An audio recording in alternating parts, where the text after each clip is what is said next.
Senator Kennedy was shot.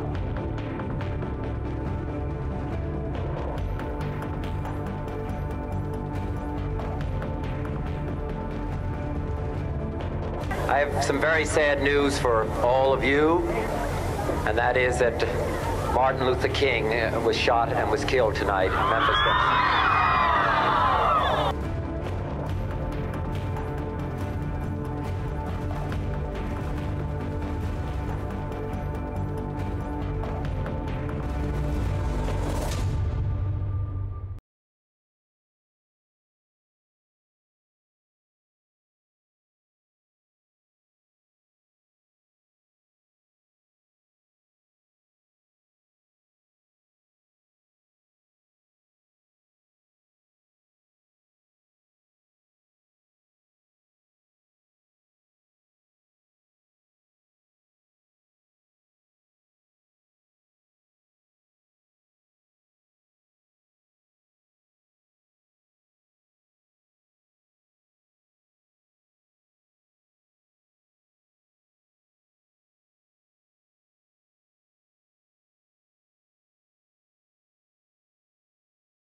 Of all.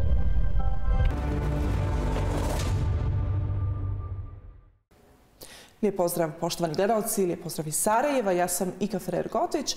Ekskluzivno sa mnom danas u Bošnjačkom institutu u Sarajevu sjedi upravo Kerry Kennedy, kćerka Roberta Kennedyja. Mrs. Kennedy, welcome to Sarajevo, welcome to Bosnia and Herzegovina, and welcome to N1. Well, it's great to be back. Thank you. Thank you for joining us. Last time you were here was in 2019, pre-pandemic, and today you are here. How does it feel being back to Sarajevo, to Bosnia? You know, Sarajevo is such a vibrant city. There is such a feeling of the energy, of brightness. Well, we're here on these beautiful sunny days, so it just feels great to be back. You know, they say it's not where you're at, it's who you're with that matters, and I'm back with such good old friends and colleagues working on human rights education here, so I'm really happy to be back. Human rights education, you devoted over 40 years of your life to human rights, pursuing equality. And when you say we are here to give the education, when you say we are here to educate more on human rights, on what we should call equality between whether that is now ethnicities or sexes or just people themselves, what do you see as the biggest issue here in Bosnia and Herzegovina when it comes to human rights laws and equality? Well, you know, first, let me just say, we're working with local partners who have been in the education and human rights space for decades and decades. So we are working, and thanks to Zlatko Lukumdzija and his team, we've brought together people from countries across Europe to Sarajevo to talk about how you do human rights education, how that works in local contexts all over the world. And we're so happy to be here because this city has so much to teach us about how communities live together for thousands of years, East and West, Muslim, Christian, Jewish, Catholics, and how that falls apart. What war looks like, what causes that violence, and then after the violence, how you rebuild community. How do you deal with the trauma that people have endured? How do you grapple with trauma from one generation to the next? And how do you resolve these issues? This is so important because this is a microcosm of the issues that we're grappling with all over the world. And when I think about what we're facing globally, pandemic, economic instability, global warming, the war of aggression perpetrated by Putin and the Russian military against the people of Ukraine. All of these issues are in the context of a world grappling with, do we want to go towards autocracy or democracy? And all of those issues will be resolved either by an authoritarian power or a democratic power. If they're done by authoritarian, we're finished. It's not going to work. Do you think there is a possibility for something like that to happen? Just taking in consideration everything that we've been seeing in the past 3 months, especially now with Ukraine? Well, I think yes. I think the moving towards authoritarianism is a very, very real possibility. So we need to harness the power of people's belief in democracy, of their own belief in their own capacity to create change. And that's what we're doing with human rights education. We're working with students in this country who, and showing them that you don't need a degree. You know, you don't need to become a PhD. You don't need the Nobel Prize to be a human rights defender. You just, as Martin Luther King said, you just need a heart full of love and a determination to work with your community, to work with your class, to create change, and to uphold those standards of democratic change. And that's what we're doing here. That's what we're doing. What are the stories that really stayed with you the most, that had the most impact on you, the stories from Bosnia and Herzegovina?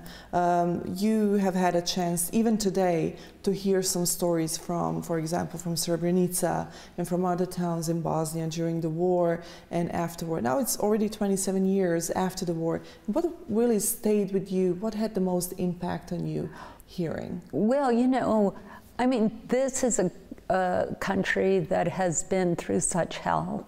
But it's also a country that is full of people who have faced imprisonment, torture, or death for basic rights. There's heroes in every corner, in every cafe, because everybody who survived in some way had to be heroic, had to harness, overcome their fear in order to survive and protect their family and their community. So I think that coming here is a place of great hope for me.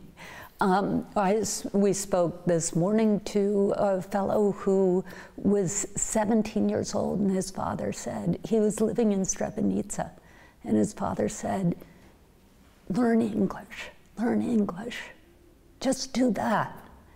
And he learned English and he became a translator. And he was one of the very, very, very few survivors of Srebrenica because he became a translator for the United Nations. Are we talking about Emir Suljagić? Yes, yes, of course. Yes. An extraordinary figure. And then Zlatko, my gosh, Lugumgia, who of course everybody here knows. But one of the stories about him is he was, in the middle of the war, he was told that there's a group of Christians living in a building, and there was a group of his own people standing outside the building, and they were going inside, and they were going to kill them. And he ran there, and he stood between the building and the mob, and he said, think about what they've done to you, what that community has done to you. You have every right to be angry, and every right to look for revenge. And you can go right in there and kill all those people. But if you do that, first you're going to have to kill me. I mean, my gosh. Such empathy, such understanding of the anger and the rage people are feeling, but such heroism. Amazing man. Are you optimistic in sense of Bosnia and Herzegovina moving forward when it comes to human rights, when it comes to equality, especially now seeing the ethnic politics coming back to light, unfortunately, with very, very concerning rhetorics of war, of conflict, of division? Are you concerned for this country? Of course I'm concerned for this country. This is a country that has seen what can happen with those divisions. And I think that there's, clear evidence that a lot of this is being fomented by Russia because it's helpful to Russia if there's division within Bosnia-Herzegovina. So I think that people need to be vigilant. They need to understand that type of manipulation. And I think that this is why human rights education is so important at this moment.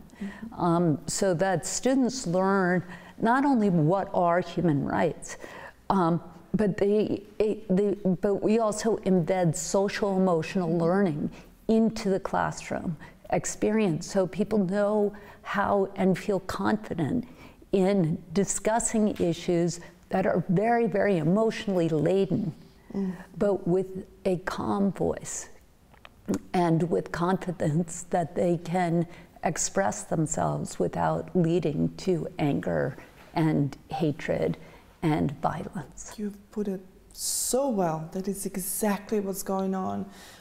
We have so many young people that leave the country on a yearly basis, tens of thousands of young, very educated people that can work in any area of industry.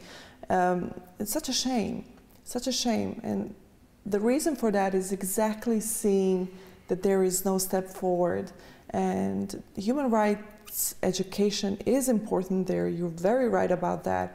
And how to preserve it, how to live it, and how to speak in calm voice. It's very hard to have a conversation when the passion is very high. And I'm afraid that young people are slowly giving up. Many are giving up that conversation because the opposite side has the passion still very high. What will be your activities still here in Bosnia? Where we will be able to see you more? And whom will you be talking to more during these couple of days in Sarajevo? Well, we had a wonderful conversation with the president yesterday, and he was, he said, we always say after atrocities, we always say never again.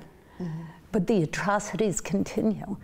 And human rights education is vitally important to assuring that those atrocities never actually happen again.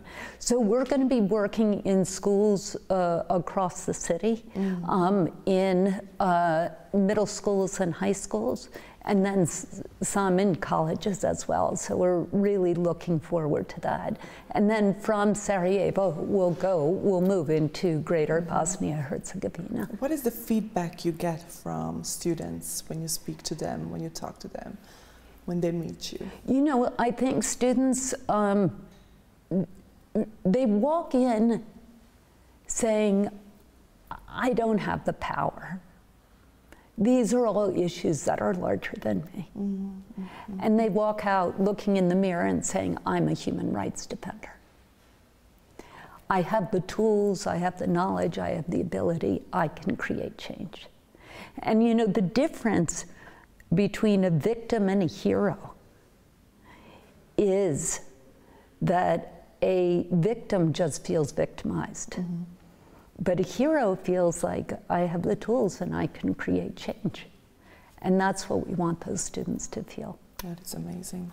Mrs. Kennedy, I would like to talk about you personally a little bit as well.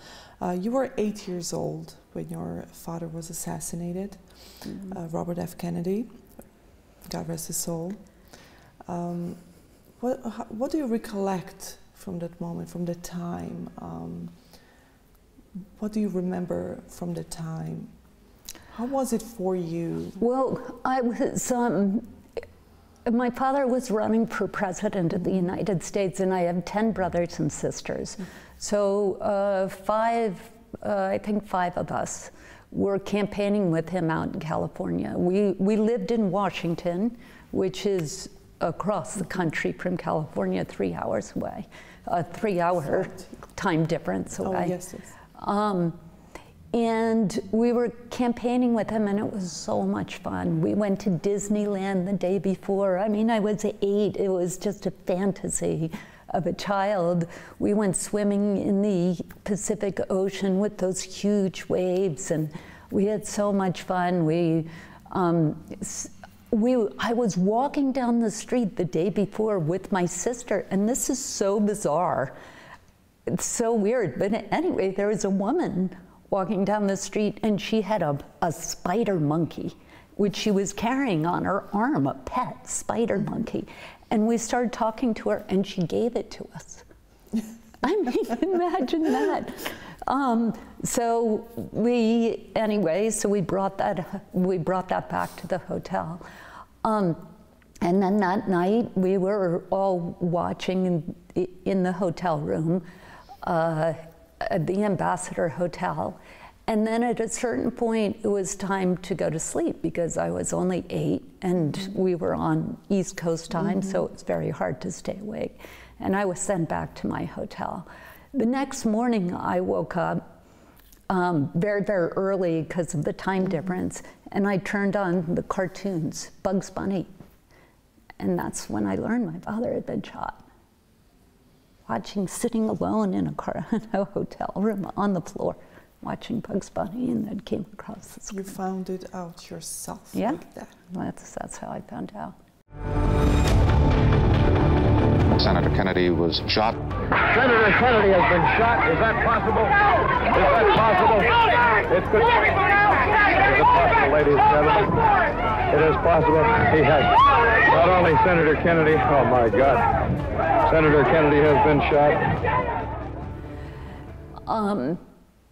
And then we flew back to Washington. My father was in the hospital, and then my brother called me and said that he had passed.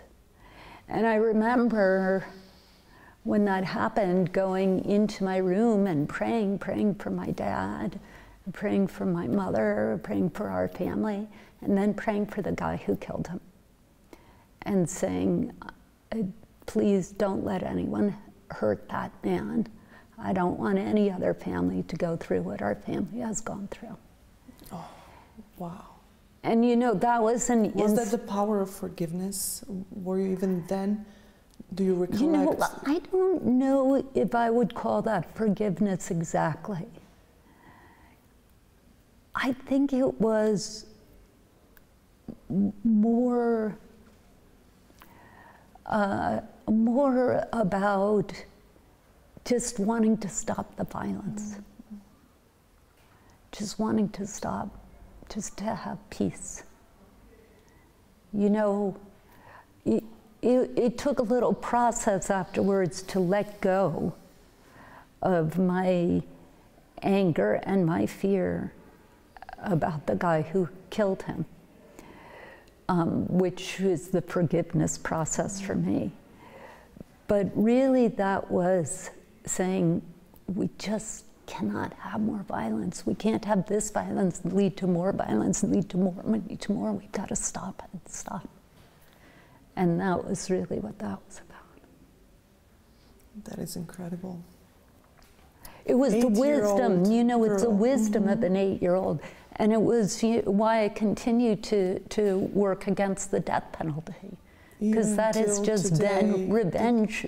Revenge is not our friend. You know, it doesn't help in healing at all. It doesn't help healing. We need justice. We need to hold people accountable.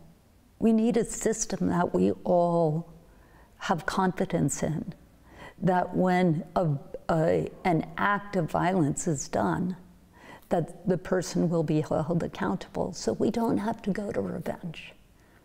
We don't have to go to vengeance. We don't have to go and hurt somebody ourselves, because we know that a higher power will resolve this issue, and we'll ensure that it's not going to happen again, that our families are safe.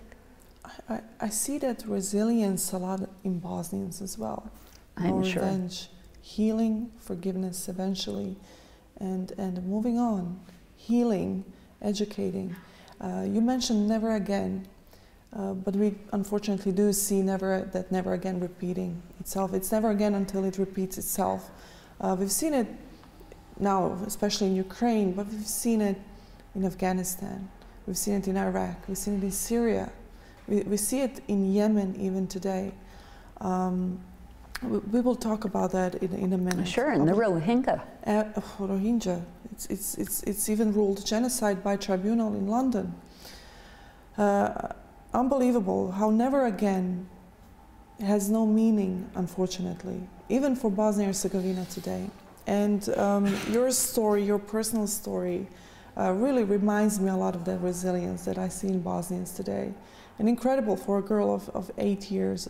It's just incredible for all those mixed feelings coming up and coming through and going through that and being the woman that you are today, the advocate for human rights and equality. It's amazing. I would like to recall another event in your father's life, and that is the assassination of Martin Luther King.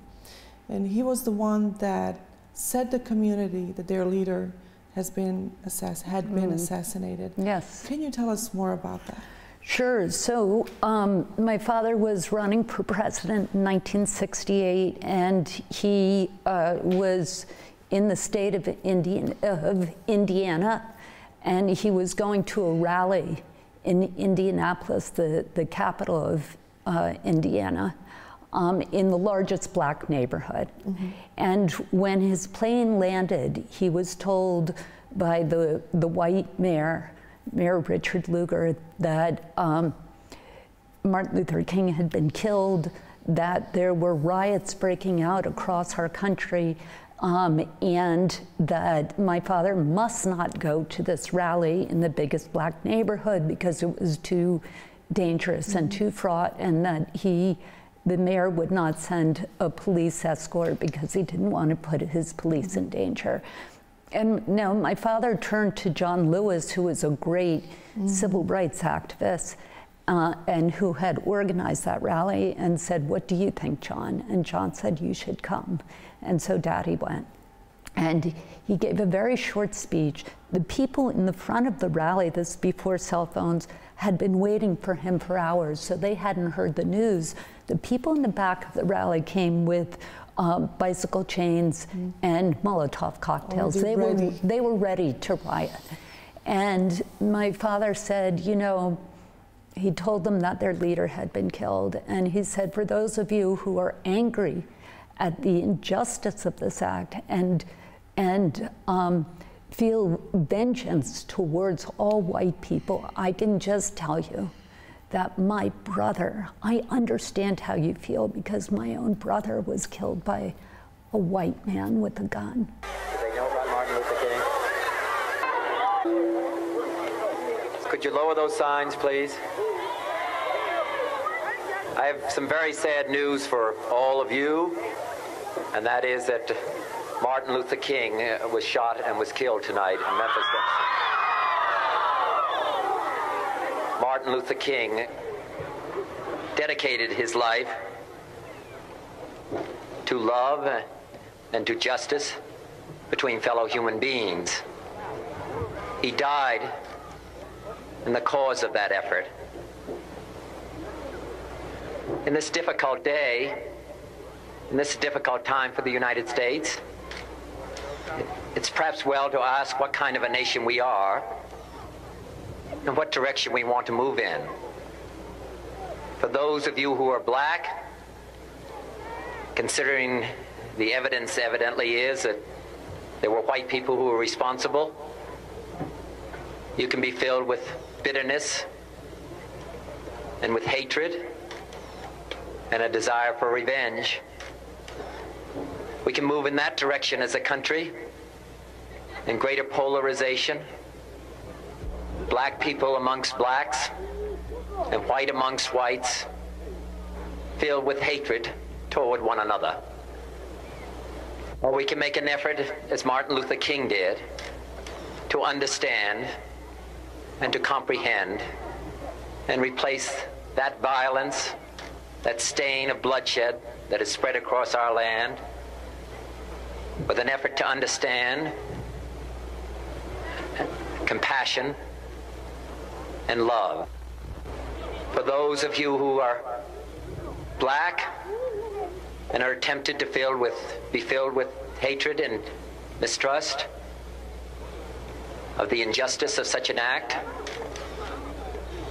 against all white people, I would only say that I can also feel in my own heart the same kind of feeling. I had a member of my family killed, but he was killed by a white man. And then he said, what we need in the United States is not violence. What we need in the United States is not lawlessness, but love and peace and justice and compassion towards those who still suffer in our country, whether they be white or they be black. And that night, 125 cities across our country went into flames. Dover, Delaware was under martial law for 9 months, but Indianapolis remained peaceful. And it remained peaceful not only because of my father's beautiful and compassionate words, and I recommend you look at this on YouTube, but also because he had worked in that community alongside John Lewis for 5 years. So he wasn't just walking in out of the blue. He was somebody who people knew and trusted and understood was on their side. And that's the importance of working within communities. The next day, he canceled all of his campaign stops except for one, and it was at the Cleveland City Club. And he did that because there was a response among the white community that now we owe nothing to the blacks because they've turned to violence. And he went to this Cleveland City Club, which was a bastion of white power. Mm-hmm. And he wanted to say, we in the white community, the reason we have power is because we've created this structure that allows no room for people to create change except through rioting. They have to turn to rioting. And so it's our responsibility to change these structures, the structures of poverty, the structures of homelessness, the structures of poor education, the structures of jobs that lead nowhere, that don't give people the dignity that they can care for their families, the structures that mean that there's lousy health care. Those are structures we put in place, and we have got to change them to create a more democratic, a more fair society. And that's true 1968, and it's true today, exactly. And it's true in the United States, and it's true here in Bosnia-Herzegovina, and it's true all over the world. But when we hear that speech, I've heard it so many times. It's in my head for many, many years. And but when we see in the past couple of years what has been going on in the United States, and of course across Europe, across the world, but if we take United States, where your father was active, where he really said those words, when we see that division today and his speech being more relevant today than ever, how does it make you feel when you see something like that? You're absolutely right. I mean, he was talking about the structures of white supremacy, really. That's what he was talking about. And particularly within the police in the United States, we have a long history of anti-Black violence. And in the wake of the George Floyd demonstrations, his words resonate so very, very much. It shows us we've come a long way, but we have very, very far to go. We have very far to go. And that spilled over to Europe as well. We've seen the riots and division after George Floyd assassination, murder. We've seen it. We've seen riots happening and division happening in Europe as well. This is when we realized we are not any different. We have the division in ourselves as well here. Absolutely. And it was really disappointing to see that, because when we talk about white supremacy, we always think about the United States. We think about President Trump. We think about Confederate flag. But now we've seen in ourselves that, hey, we have that too. So we have to deal with it too. And it was eye-opening for us as well, for the Europeans as well, seeing the riots here and seeing how much anti-Black sentiment is still alive. Yeah, we so often tend to use the word demonstrations if it's white people and riots if it's black people. I mean, a riot is something that is violent. And demonstration is a peaceful expression of It was interesting that in Europe we've seen demonstrations that turned into riots because they were tried being stopped or suffocated into, hey, this is not the way we are going to talk. With demonstrations, that's human rights. Everybody has the right to go out and to say how they feel. Of course, it's freedom of speech. But because of that, they were suffocated and became riots. And we've seen it in the United States as well. Yes, exactly. I think that's absolutely right. Well, you know, sometimes people ask, what do you think is the greatest challenge we face as a world?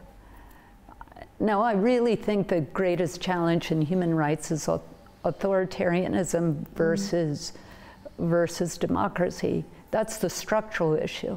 But the emotional issue that is the biggest threat in our world is hatred. And we see hatred with Boko Haram in North Africa. We see the anti-Muslim violence, Islamophobia, and anti-Semitism that is spiking across Europe. We see ISIS, and we see what happened with the Rohingya, and the rise of Donald Trump as the President of the United States, who came into power spewing misogyny and spewing anti-Black violence and spewing anti-immigrant rhetoric and all of this. So that's really what we need to confront. And again, that's why I think this city, Sarajevo, is so important for the world to pay attention to right now.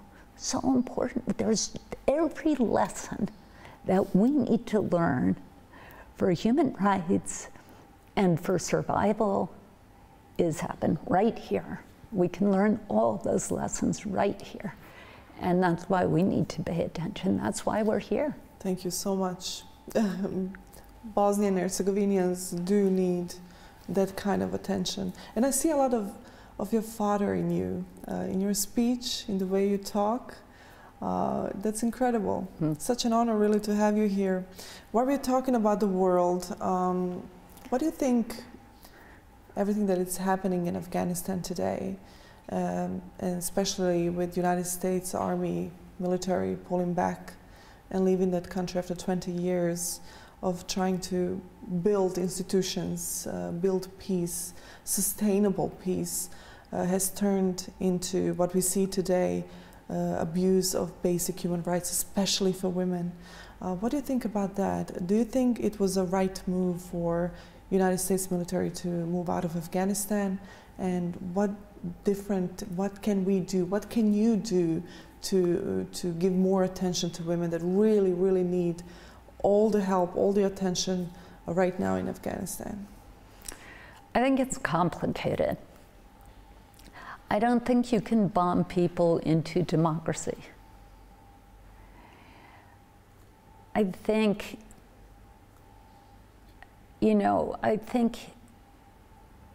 I'm very, very careful about these issues, and you understand this too, having been here. Do you think it was a wrong idea? As a mother, do I want to raise my children in the midst of war, where they might be bombed, where my kids might be killed? I've lost children to friendly fire. What's the right thing? And that's really, it's hard issues.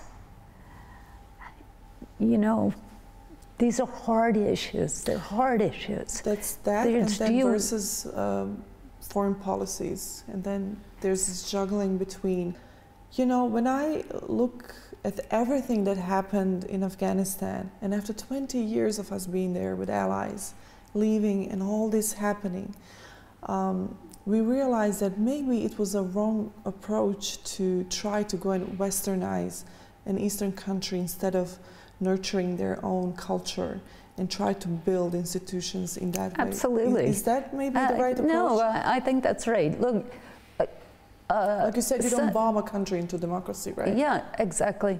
This happened in the wake of September 11th, so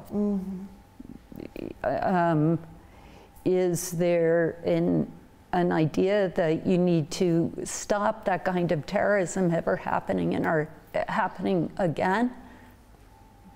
Yes, of course, we need to stop that. Does that mean taking over a country and as I say, trying to bomb your way into democracy? I think that there's a lot of lessons that we needed to learn in Vietnam that we didn't learn, and that we repeated in Afghanistan. And that war is not the answer. If we had taken all those billions of dollars that we spent on war, and we had spent them instead on education, healthcare, roads, infrastructure, sewer systems. It would be a different story. I think Afghanistan would be a far, far better off country than it is today. It's a very, very painful topic. Very, very, very difficult, very difficult. And then I mean, I won't even go into the extraordinary, terrible, terrible, terrible lack of intelligence by the CIA, by the Pentagon, after 20 years of being in that country and saying, oh no, it'll take 4 months and it took 24 hours. My God, what is the excuse? How do they not know? How do they not know? It's a very good question. And so, and as a result of that, a lot of our allies and a lot of people who depended on us and who sacrificed their lives for us ended up slaughtered or left behind. Like you said, there are mothers, they don't want their children seeing, never return. Yeah, of course. Alive. That's one aspect which is extremely important that is not that often mentioned when it comes to foreign policies of the United States. There are many, many wars that the United States are taking part in or contributing to at this point. For example, war in Yemen, through Saudi Arabia, through arms deals, and Yemen is also one of the very sensitive topics, especially when it comes to children. And we as journalists, we don't have the chance, the opportunity to go there and to, that's also yeah, I mean, look, what would you recommend in that case? You know, if you look at President Kennedy's years in the White House, if you had to wrap up what he did in one sentence or in 2 words, it would be preventing war. He had been in war in World War II. He had seen what it does, and he spent his entire presidency trying to stop the Pentagon from making wars in different parts of this world. And when he died, I mean, there was so much pressure on him to send live troops into Vietnam, and he refused to do it. He would not do it. And then as soon as he started pulling people out as soon as he died. Johnson went, and you know, we know what happened. And then Henry Kissinger became Secretary of State, and his favorite thing to do was send in the CIA and send in troops everywhere and allow the slaughter of people and the end of democracy through Africa, Latin America, East Timor, et cetera. So the United States has, you know, the United States has been, over in the post-war period, the richest, most powerful country on earth. But our power does not come from our extraordinary economy, even though it's the strongest. And it doesn't come from our military, even though it's the strongest. Our power comes from the idea, not the reality, but the idea of America, the idea of freedom, the idea of democracy. That's the most powerful thing we have. Do you think that America can become that again? And do you think that Donald Trump could be elected president again? Yes, I think Donald Trump could be elected president. What does that tell us about democracy again, when we're not talking about Donald Trump and all the misogyny? Well, I mean, first of all, our democracy itself is very flawed. In the last 7 presidential elections, the Republicans have lost the general vote 6 times. You know, so our democracy is structurally flawed, and we need to fix that, and it's going in the wrong direction.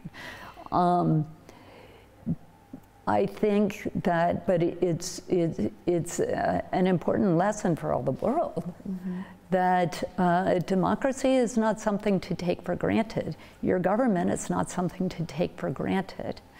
You know, we all need to work on it. We all need to get out and vote. This is a country where 92% of the people believe that it should be part of the EU. 92%, but only 50% vote. There you go. 30%, okay, only 30% vote. 92% want this, only 30% go out and vote. And then the legislature passes 3 laws in the last month that make it impossible to join the EU. What are you doing? What are we talking about? What are you doing? Right. Exactly. So get out there. If you want democracy, you better get out there and exercise your right to vote. How to motivate people to do that, especially in this country? Everybody is complaining about everything, and this is something that is so Bosnian. We complain about things, but when the elections are there, we say it. Everybody sits and has cups of coffees. Hundreds of cups of coffee, continuing to complain about the situation in the country, while they have the democratic right and privilege to change something, to exercise that democratic right that they have. How to motivate people to say, guys, go out and do something, and this is the only way you can change it. It's up to the citizens of Bosnia and Herzegovina to make those changes. How to do that? How to say, okay, first of all, we are here about 6 blocks from my hotel. I have never seen so many coffee shops. There is coffee shops. The only thing you have more than coffee shops sad reality. is ice cream, which I love, and coffee, which I love. So you're right about the coffee.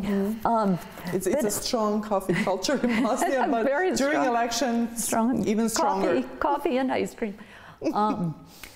I think, you know, this goes back to human rights education. I think that people feel, I'm not talking about your country because I don't have the expertise, but I can talk about my country. People often feel, my vote doesn't matter. I'm in a system, the system is broken. You feel small. Whether I go or not, it's not going to make any difference. I think that that's a common belief, and that's exploited by people who use that to maintain their own power.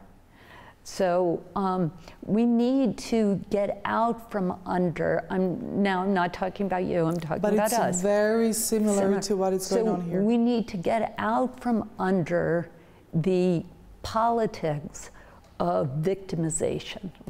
The politics where you're exploited, where they exploit people's belief that I'm in a bad situation and it's not my fault. No matter what I do, it's not going to matter because the strong people have decided my fate. Forget that. Go look in the mirror and say, I'm a human rights defender. I have power. I'm going to create change. Because you know what? That's the sorts of revolutionary change. You've mentioned that I've been working in human rights for over 40 years. When I started this work, all of Latin America was under right-wing military dictatorships. Today, there's not one left standing. All of Eastern Europe was under communism. Today, there's not one communist government left. South Africa was at the height of apartheid. Today, South Africa has free government, elected by a majority of their people, and women's rights was not on the international agenda. Today, CEDAW, the Women's Rights Convention, has been ratified by 187 countries. All those changes came about not because governments wanted them to, not because militaries wanted them to, not because huge multinational corporations wanted them to, but because small groups of determined people harnessed the dream of freedom and made it come true. And they went to their friends and they went to their families and they said, we're going to vote those guys out. We're going to take power.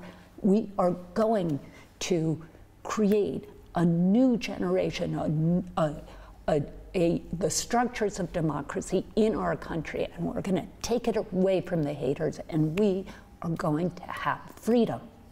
That's what we need. It starts there. That's where it starts. So we need that. Every country in the world, we need everybody to say. You've said it so well. It starts with a small group and it grows. And look at us now. You're right about that. There is not one communist country in Eastern Europe anymore. Mm-hmm. It has been the case not so long ago. Yeah. You're very right about South Africa. The incredible growth that they have experienced in the past couple of decades is amazing. You're right there. Because we are coming very close to the end of our conversation, I would like to ask for the last, what is next for you, Mrs. Kennedy? You are continuing to do your work. Where are you going next? What more do you want to achieve and to honor your father? Well, you know, one of the things that I'm excited about working on is the protection of civic space. That is the ability of journalists like yourself,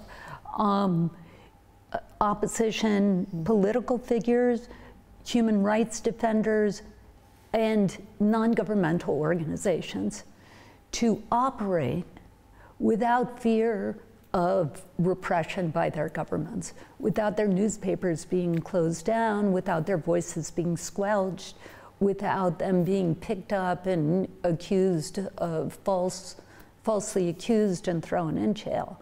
Because you need that. You need to have a free civic space, the ability of NGOs to come together, of people to harness that dream of freedom and make it come true.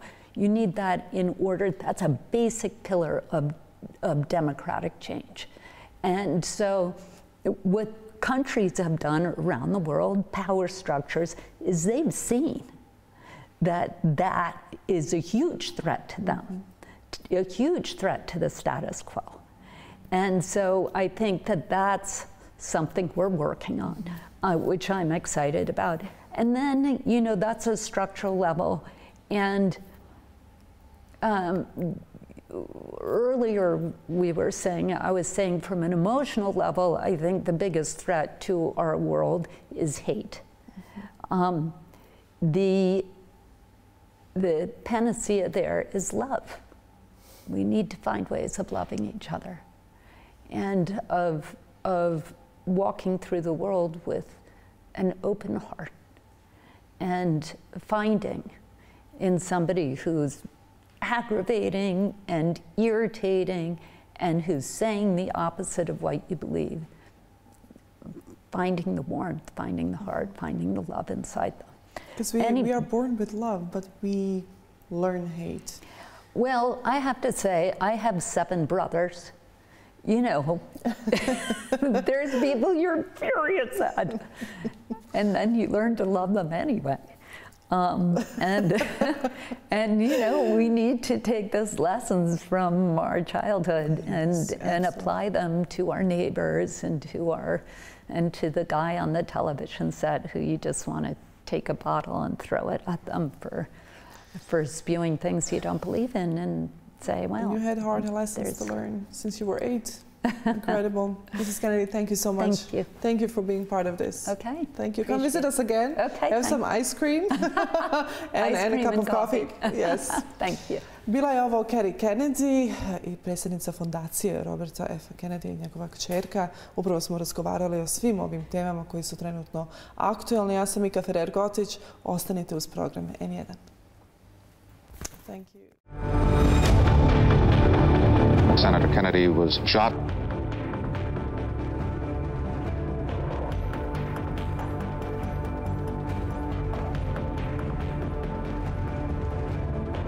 I have some very sad news for all of you, and that is that Martin Luther King was shot and was killed tonight in Memphis.